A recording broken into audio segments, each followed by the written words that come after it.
All right, sweet. Let's go ahead and get this show started. I think we got the recording going. Right, good afternoon or good evening, depending on where you are, Whale Coin Talk community. My name is Noah, and I'm very excited today to have Ben Morrow from the Huxley Saga. Ben has had a lucrative career as a multifaceted creator working on a number of household names, including popular games like Halo and Call of Duty, and blockbuster hits like Elysium, Chappie, and The Hobbit. So, Ben, I'm not going to sit here and steal your thunder for too long. I'd love to have you give our audience members a more in-depth intro of who you are and how the culmination of your life's work has led you to enter Web3 and give birth to the Huxley Saga. Sure. My name is Ben Morrow. I'm a senior concept designer and art director in the game and film industry for the past 15 or so years. Working on, went to Weta Workshop in New Zealand for 4 years, working on the Hobbit trilogy, Amazing Spider-Man 2, Elysium, Chappie, Mortal Engines. Worked heavily on the film Valerian and Advanced Warfare, Black Ops 3 and 4 from the Call of Duty franchise. Some Predator films, and most recently Halo Infinite. Right on. And so, Ben, are you familiar with Whale Coin Talk at all, or kind of what we do? We are. I think so. Yeah, I think I was interviewed very early on when I was doing some work on Flow and some super rare stuff. Very early 2021, I believe. Yeah. Right on, and it was cool. You and I got to meet in person in New York, and I got to play the game and see kind of a snippet of the movie. But I don't want to get ahead of myself. Jumping right in, can you give us a high-level overview of what your vision for the Huxley Saga is, and then we can jump into the nuts and bolts of things individually? Sure. I mean, the goal of it is basically what I feel is every creator's dream is to make it the next big thing, make it the next Star Wars or whatever is the highest goal for a franchise and an IP, which to me is all these things that I grew up loving. So if I can get in that ballpark by the time I kick the bucket, I'll feel like I've spent my time on Earth wisely, spent my creative years very well. If I can achieve something close to that. Beautiful. And are you the sole writer of the lore and the art designer, or do you have a whole team working on that? No, I wrote and illustrated everything, and that's part of the reason why it took so long. And the reason for that was just because most of my creative career has been working on these giant projects with thousands of people, and I wanted to feel like I could do, or it was more like a creative test. Like, can I even do all this myself? Is that possible? And I just really wanted to push myself to see if I could be the sole writer creator of an entire thing like this. And it was really tough, but it was a really exciting creative challenge over all the years I've been working on it. Amazing. And Ben, really quickly, can you tell us a bit about the lore without giving up too many spoilers? What's the story all about? So I guess in a nutshell, it's on a planet called Jury 7. It's this kind of once thriving planet that's been decimated by nuclear wars and kind of generations of just like genocide of war over the years, and it's basically just a desert rock that's been limping on since then. And there's all these cities and cities all over the world run by machines and AI, and humans are used as clones, as like workers and enforcers in this kind of brutal world. And the story of Huxley begins of two of these Ronin soldiers that go out into the wasteland on some missions. And their first day on the job, they discover this ancient robot that has a bit more than they expected inside its mind, and leads them on a giant adventure all over this planet. And I don't want to spoil too much from there, but grand globe-trotting adventure in the apocalypse. It sounds fun. And are there other famous stories that you drew influence from? Other famous either TV shows or films? I think a lot of it was just a combination of everything I like and just creating a story that I feel like I had not seen before, or at least done in such a way. Like the kind of spark for me to create and do things like this is because I'm not seeing the films get made that I want to see, and I'm not seeing the stories get told that I want to see. So I hope when people read the entire story, um, it's something new that they haven't experienced before because I tried to make something that I want to see that no one else was making. And so we are 4 issues in, and Mm-hmm. so from what I understand, we're halfway through the story. I'm sure there's going to be more expansion of the world, more expansion of that universe. But I want to go back to the origins. When was issue 1, the Discovery, released? I believe it was last October was the first issue launch. I remember we were trying to get it out on my birthday, but I think we were a little bit after that, but it was still in October. So yeah, we're almost to the year mark, which is exciting.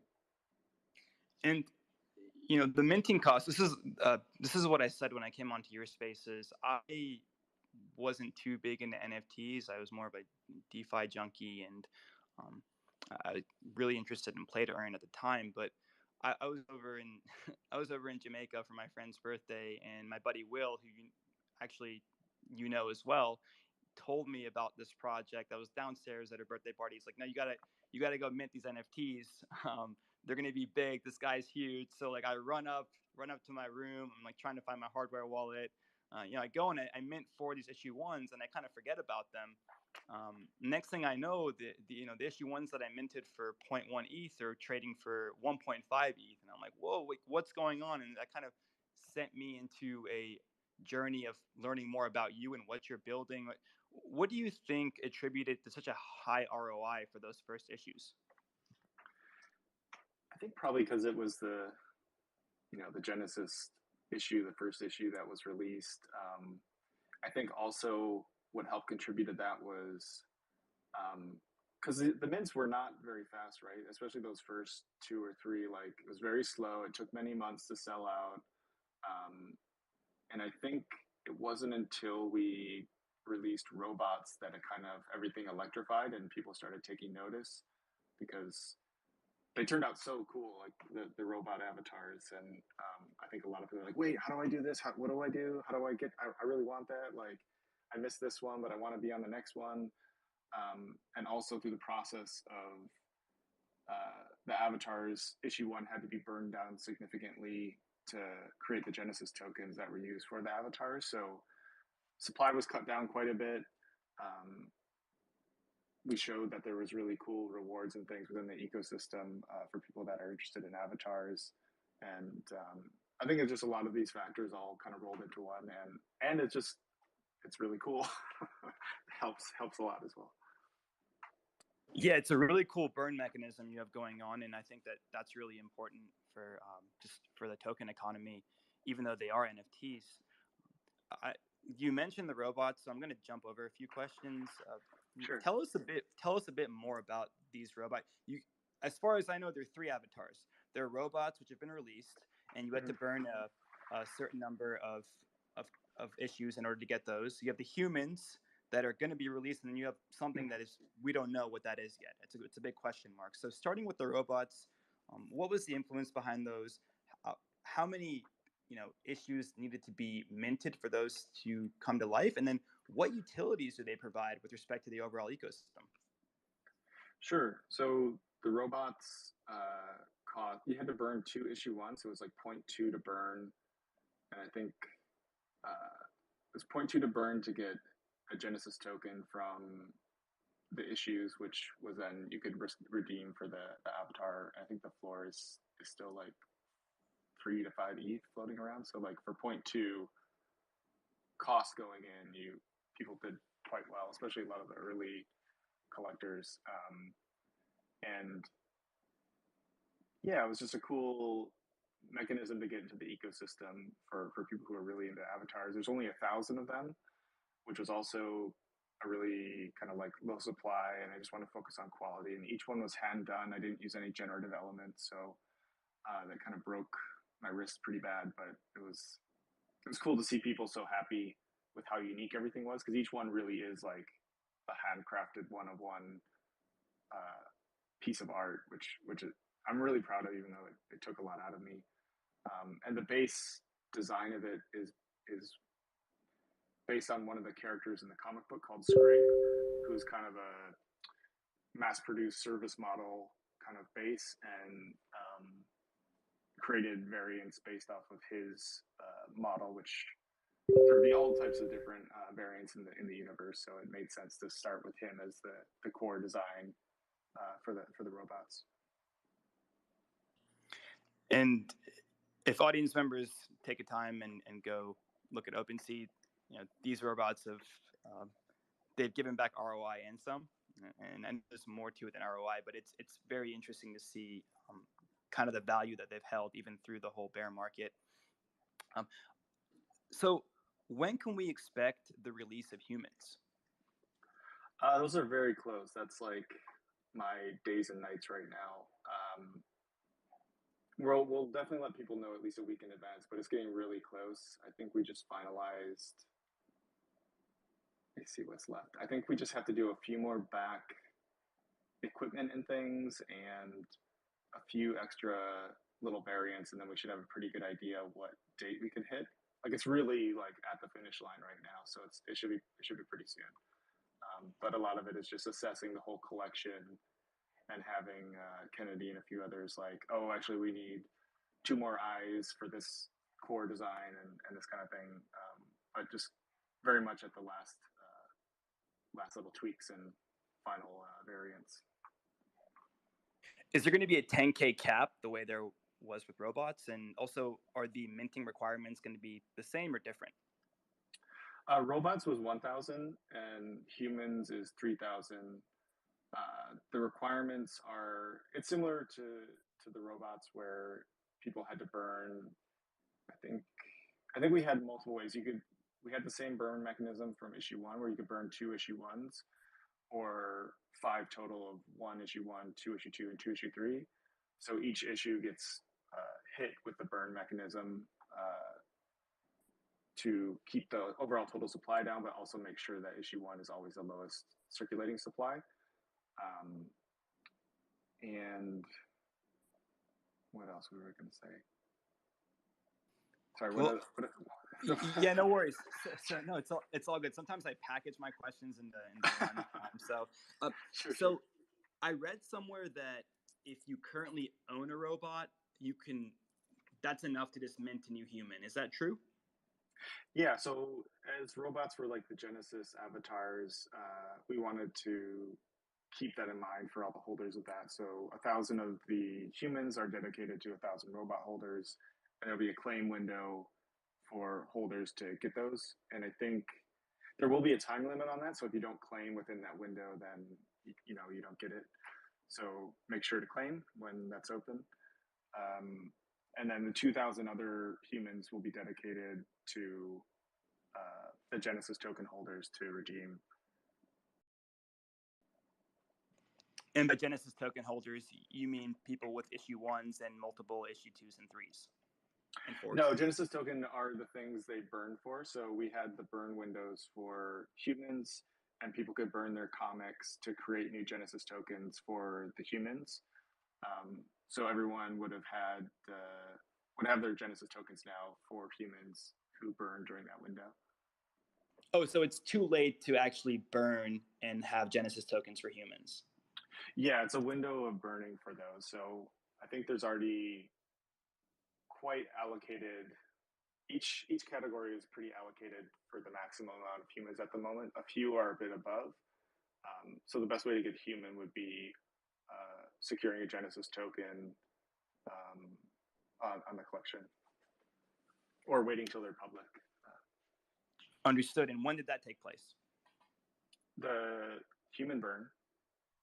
Yeah. That was maybe a month or so back. Sorry, time is really weird right now. He's preaching to the choir. Forget which month we did that in, but it was after issue 3 sold out, and in between issue 3 and 4, I think was the timing for that. Understood. So circling back to the issues, I noticed that there are different rarities of each respective issue. How were folks able to get their hands on gold or holographic versions? Sure. The easiest way was probably, we usually do auctions for the low serials 1 through 10, and each 1 through 10 is tied to the auction. So if you win auction 5, you get the serial number 5, and also gold number 5 is like a matching, and then the auction for number 1 has the hollow, but then the rest, the 9 other hollows and then the 90 other golds are all airdropped to every holder once the issue is sold out or stop minting. That we will do like a fun like giveaway airdrop, so there's no extra purchase or anything. So the more issues you hold, the more chances you have to potentially get a random drop of all the gold and hollow rare issues. And I know you're working day and night, so this is probably a question you get a lot. When can we expect the release of issues 5 and 6? Definitely sometime this year. We're still planning the final release of that kind of scheduling, but yeah, definitely want to have those out before end of the year so that people can enjoy and read the entire story.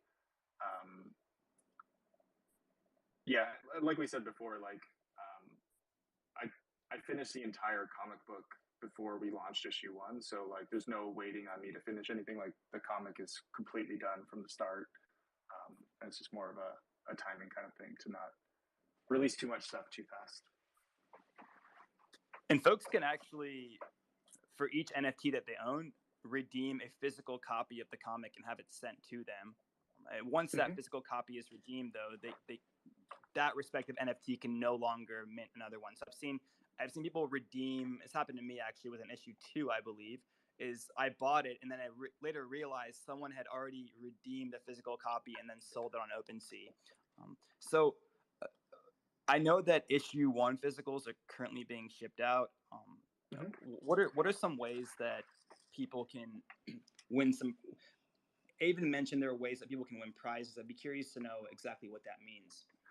Yeah, so in the remaining issue 4 mint, we have a document that shows different prizes and things within the mint.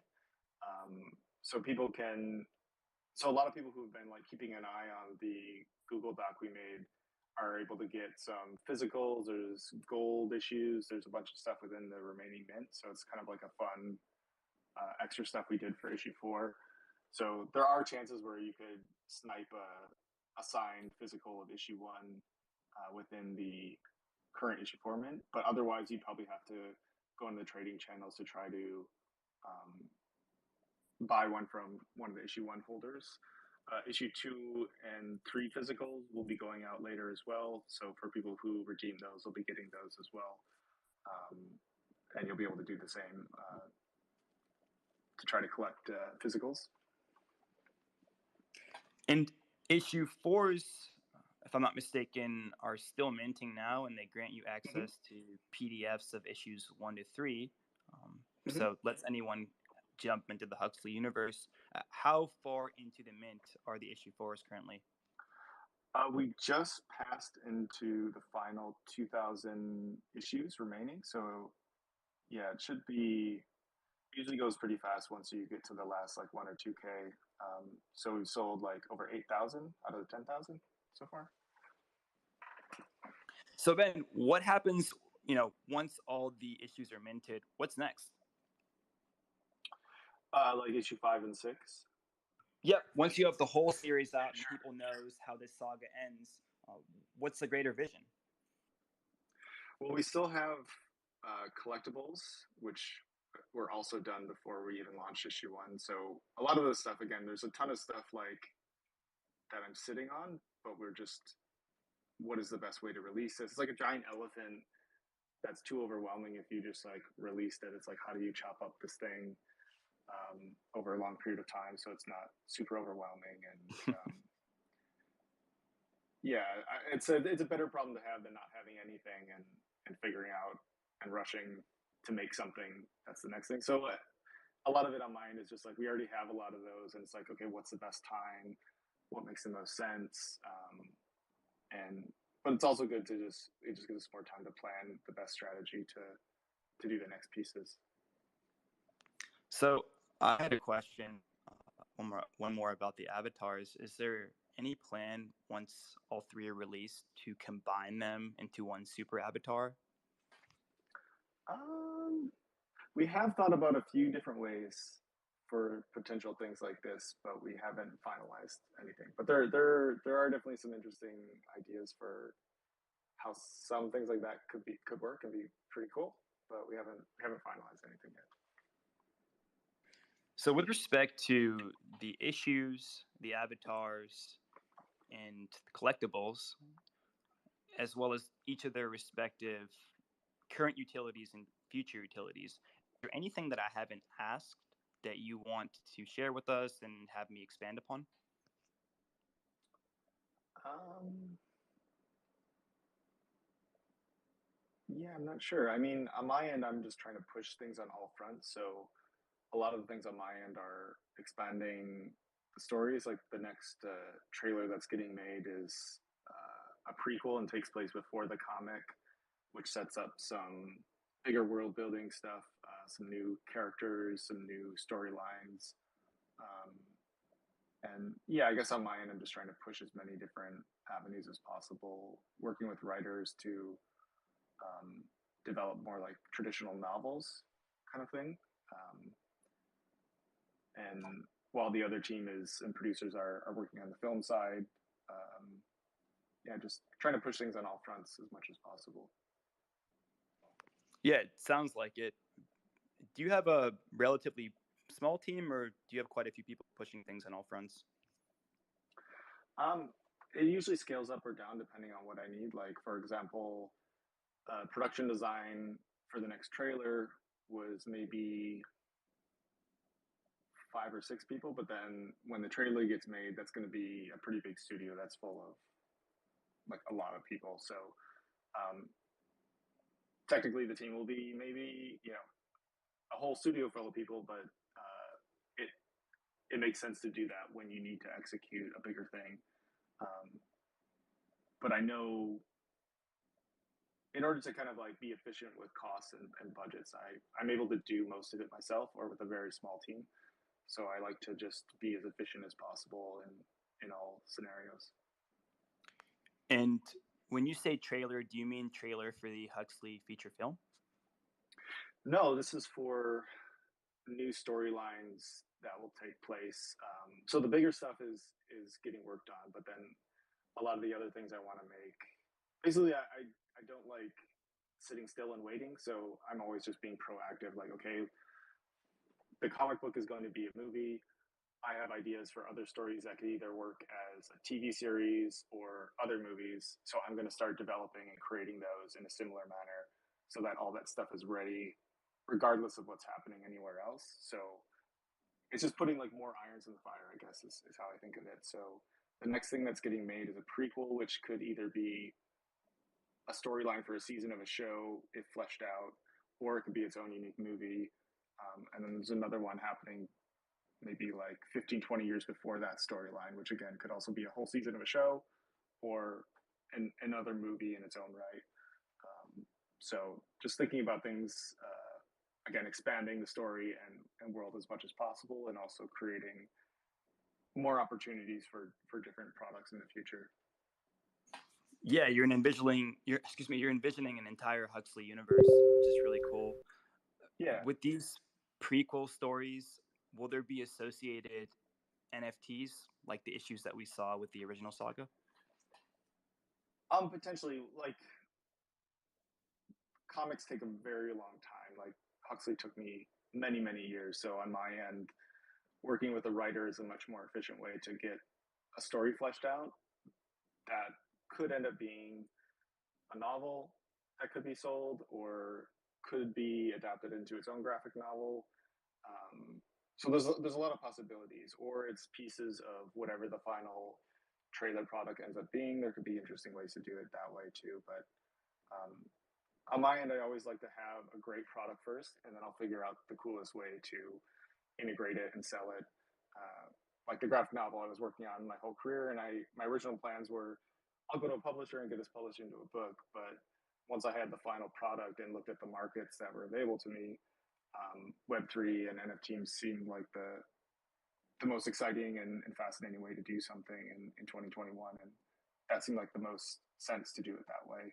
So I kind of take a similar approach with future stuff as well. Let's get a great product that's all done, and what is the best way to release this based on the current market and avenues that are available to me at that time.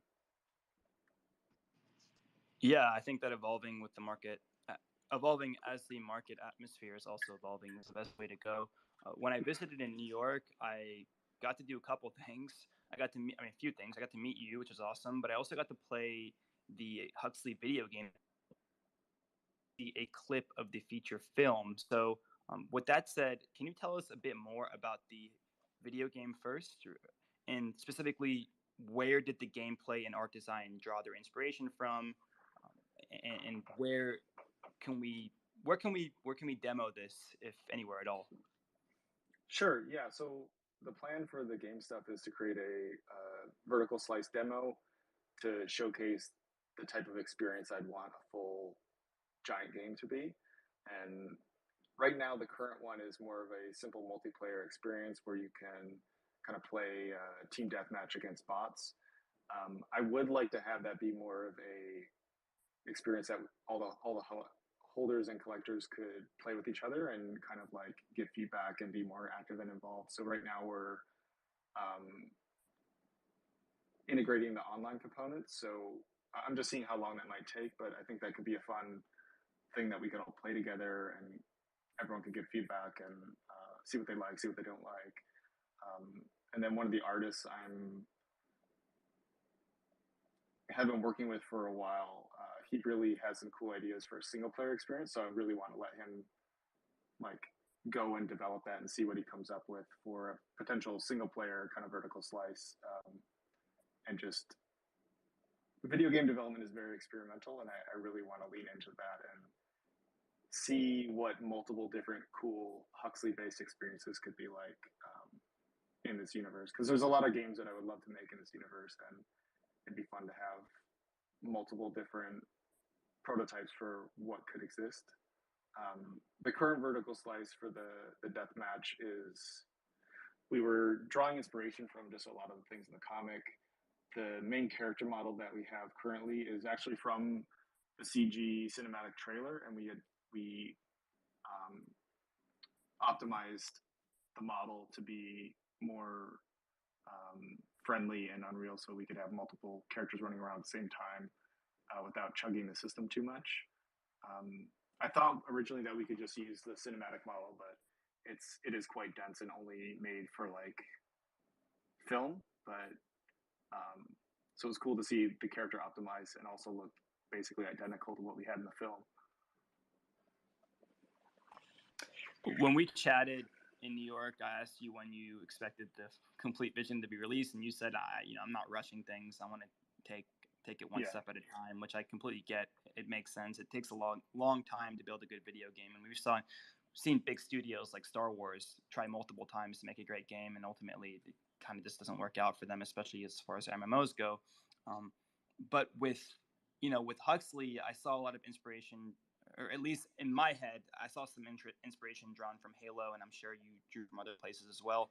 Is this a game that you want to be exclusively for console, or do you want it to be a multifaceted game where people can play on console, on PC, and maybe even on mobile? I guess it depends on the type of experience, right? Like if it ends up being more of like a bigger competitive multiplayer online experience, then maybe it makes more sense to have as many people as possible in like a connected way, like what others have done. But that would be definitely like needing to scale up huge, getting investment, funding something of that scale, which is definitely quite a daunting task. Seeing how much some of the bigger studios need to fund and create something of that scale is even daunting for them. So again, it's like I like this experimentation to see what could be fun, what's achievable with a certain amount of team, what makes the most sense for a first product, and just again, as all things, just being as smart and efficient as possible. Do you see, let's say, you know, things go amazing and this game gets built out and people start playing it. Would you have plans to allow issue holders and avatar holders to be able to interface in a special way with the game? Yeah, like there's a ton of different possibilities for that. And again, like with the other examples of, I'd prefer to have a great product first and then see the landscape of the market and what makes the most sense. Because like, I think I don't know if I talked to you, but a few others in NYC, they were uh, like, had I locked in at the beginning of 2021 because free to play was really hot back then, and I said, this is going to be a free to play game. I think it's proven out now that free to play just is a failure, or at least in this current form, or sorry, play to earn, seems to have been a very big failure. So had I locked myself into I'm making this thing, now I'm associated with something that just doesn't work or has not been proven out in a positive, successful way.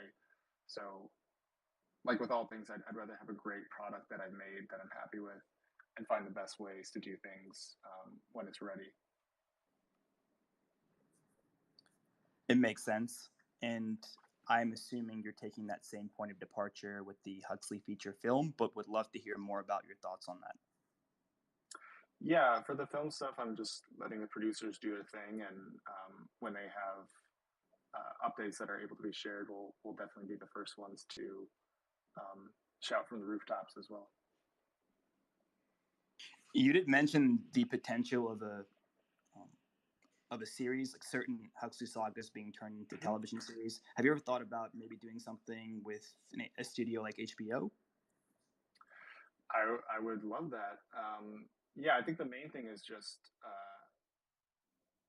again what makes the most sense for each piece. Like in my mind, the comic would work really well as like a bigger film, but I could also see it working as a TV series. Again, I'll let the producers do what they think is best.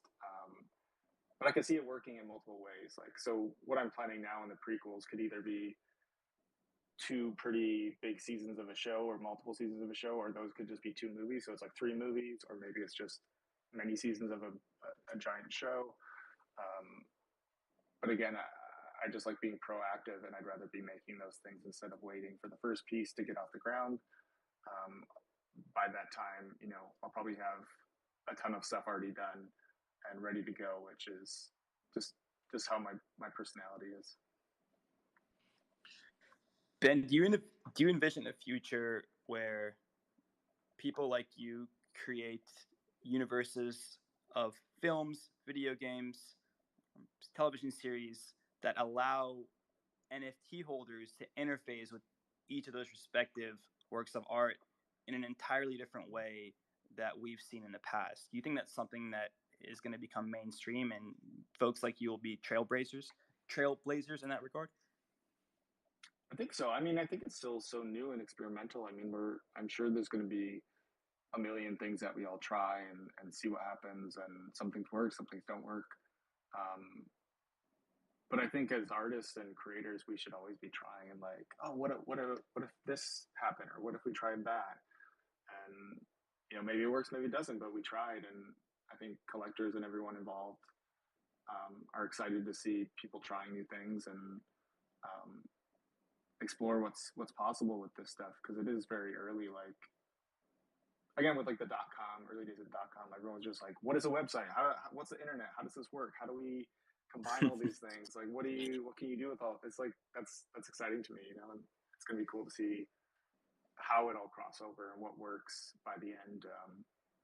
A lot of the bigger ideas at the beginning of the internet.com definitely aren't what it is now, but there's a lot of cool stuff that did make it and is very successful and refined. So I'm excited to see what all those things are and excited to be part of it at the beginning for sure. And with that said, do you have any exciting experiments or alpha that you can share with us that maybe you would like to share with us? Um, Probably the biggest stuff is like I can't wait for you guys to see the next trailer, and we'll be able to talk about that pretty soon um, when that's starting. But we should be able to talk about that pretty soon. And then I guess the other thing is just I can't wait for you to get all your humans because they're really close. I can't wait for those to finally be out the door. You and me both, man. I miss the robots. I oftentimes miss these Discord notifications, and I remember telling Ava at NYC that I was really upset about the robots, and I'm gonna make sure I don't miss the humans. And it looks like I missed the Genesis tokens, but there's still a chance. There's still a chance. Yeah, for sure. And yeah, it's going to be really cool. Just I don't know. I always like to just like, I'm kind of a bit more of a quiet personality, but I work really hard, and it's cool to see like when the robots came out, I wasn't like shouting from the rafters every time we were doing stuff, but then when people saw the scope of what was created, it was like, oh wow, like good job, man. And I think a similar thing will happen with humans where we're sharing stuff, but it's like when you see the full scope of everything that's created, I think people just be like, whoa, I didn't like, you really did a lot of work. Like, holy crap. So I always like seeing that stuff where just like kind of the proof is in the work, let the work do the talking kind of thing. And I'm really excited to see everyone get their humans for sure. I'm also a big fan of that point of departure. Just keep your head down, work hard, and let the results speak for themselves. Ben, are you guys partnered with any big projects or any big studios? Any major relationships that you have that you want to share with us? Partnerships with big projects. Maybe some of the team would be better with all that stuff than me, but I think we try to remain fairly independent in general. Um, the team that's handling the smart contracts and the website and stuff feature is definitely partnered with a lot of different projects that they've worked with. So there's a little bit of crossover there with a lot of the cool stuff that feature's been doing. And who is the team that worked on and coded the smart contracts? The dev team is led by the Crypto Arte creator, Sebastian. So that's been amazing to have him be the dev on all of our smart contracts and make sure everything's nice and secure. And Stephen Alous is the CEO and founder of Feature, and Dennis and all the Discord team, Ivan, William, Kaz, and everyone else. So it's been it's been great to have those guys involved to make sure everything is safe and secure on our launches. Ben, I came to understand that you worked on another project called Evolution. I don't want to go on too big of a tangent, but can you tell us a bit about what that was and what lessons you learned from that project, pros and cons that you brought into Huxley and making sure that Huxley is hopefully a tremendous success? Sure. Yeah, Evolution was more of a collectible card / art kind of release of a lot of my alien and creature work, and I did a lot of a kind of rewards with like special cards by holding different sets of the original cards in different tiers, and I made some kind of interactive metaverse experiences in Unreal where you could go to some of the planets of these aliens, and yeah, it was really cool. And there's still plans for future parts of that as well that are in the works, but just it's a lot to juggle right now. But there's definitely still plans for that one. But I think some of the bigger things I learned were just like definitely needing help and support with like Discord and community. Like I guess just I did everything myself on that one, and just seeing like things that I need support on and what I prefer to be doing with my time most of the day, which is being as creative as possible. So looking for teams and partners to help on that side of things for future things like Huxley.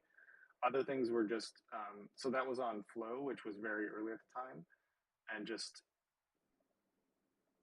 it was really cool to have such a new exciting like group of people who are on that network, but the realities of Ethereum just being like the juggernaut kind of sets in where like you're selling stuff, but Flow is not available in my country yet. So how do I guess I made money, but not yet.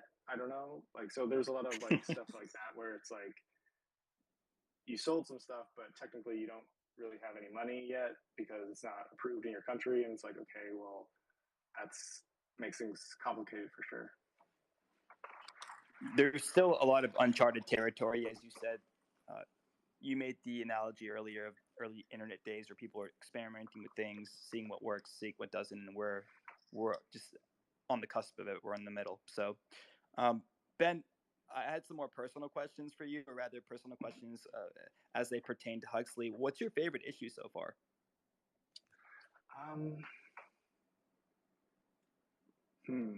That's tough.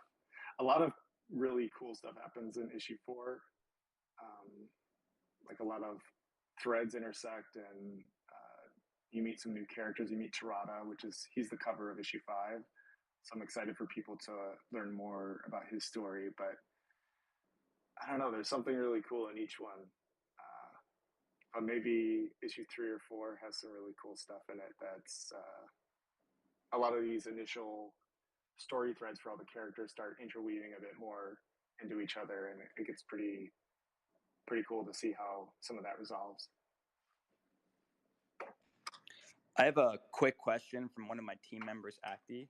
I'm gonna invite him up to the podium. Yeah, hey Ben.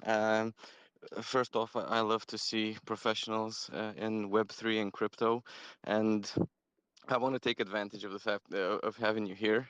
So you mentioned earlier something about origin stories and all that. So I'm curious about yourself. What drove you to the Web3 space, to the crypto space? Was it more of a slow discovery on your own? Was it someone dear to you that kind of pushed you in this direction? What's the story behind that? Well, I guess rewinding back to like 2016, 2017, like I'd been involved in like cryptocurrency trading and during the ICO days and all that stuff. So I even like made mining machines and mined Ethereum and stuff like that. So like I've been involved in crypto for a while and understand kind of like how it works. But then after 2018, I just wanted to get back and focus on finishing Huxley. And so I kind of kept my head down and got to the point where it was basically done. And I started to pop my head up a bit more. And around that time, people was kind of starting to talk about NFTs. And one of my friends, Victor Mascara, was talking about like super rare stuff. I was like, what is this? Like, what's going on here?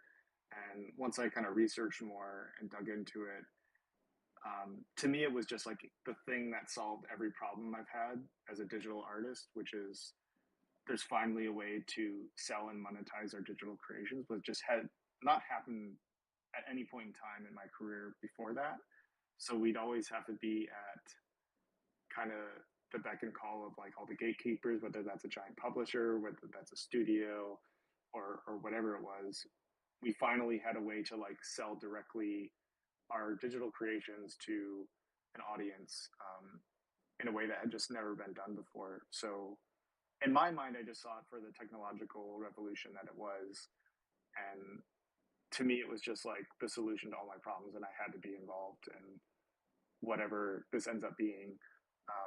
And I saw the potential there for something amazing, and just had to go for it. And kind of being involved in crypto earlier, a lot of it just made sense to me, so it wasn't a very difficult thing. It's like, okay, yep, okay, that's this is how you mint something, this is how you have a wallet, like all that wasn't a big hurdle to me. But I definitely know some friends who a lot of it was already confusing, and then even more confusing having to figure out like just how to make a wallet, how to buy Ethereum, how to so a lot of it had a bit of a learning curve for some friends that just that wasn't really there for me.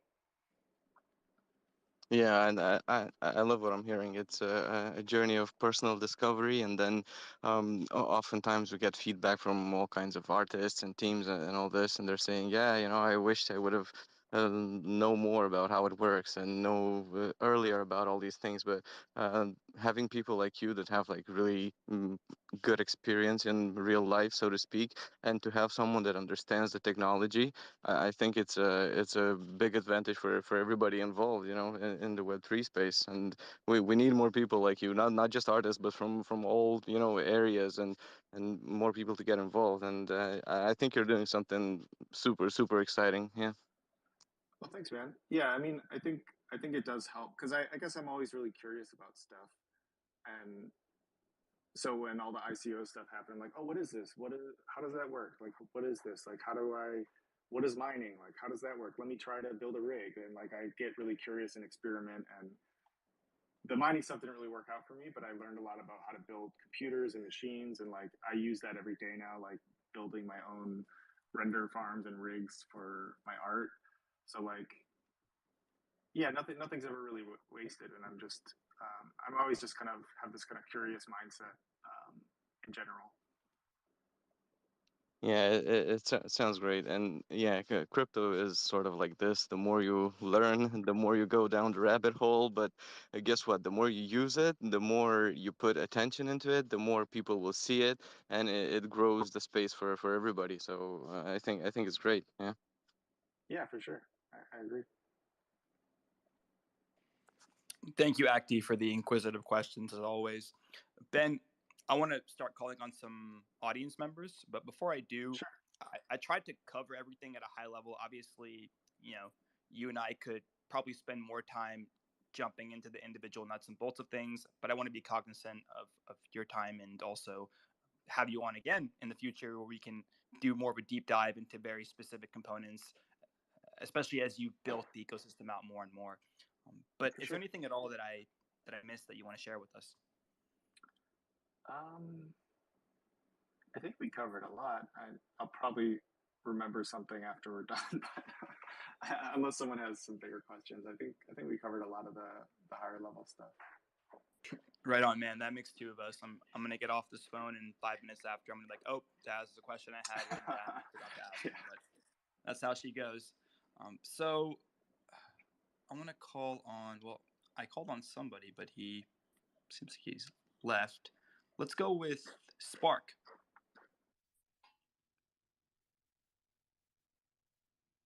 Spark, you there? Yeah, I'm here. Thank you very much for the privilege. So I was going through your site and then I saw your partnership. So that got me curious. I was like, what exactly did you see in these people that made you partner with them? That's my question. Yeah. So when I was thinking about making Huxley in the NFT space, I talked with a lot of different people, and most of their plans were very much like rush it out the door and then they wanted to move on to another project. And to me, that's not how you build a strong, long lasting IP. And so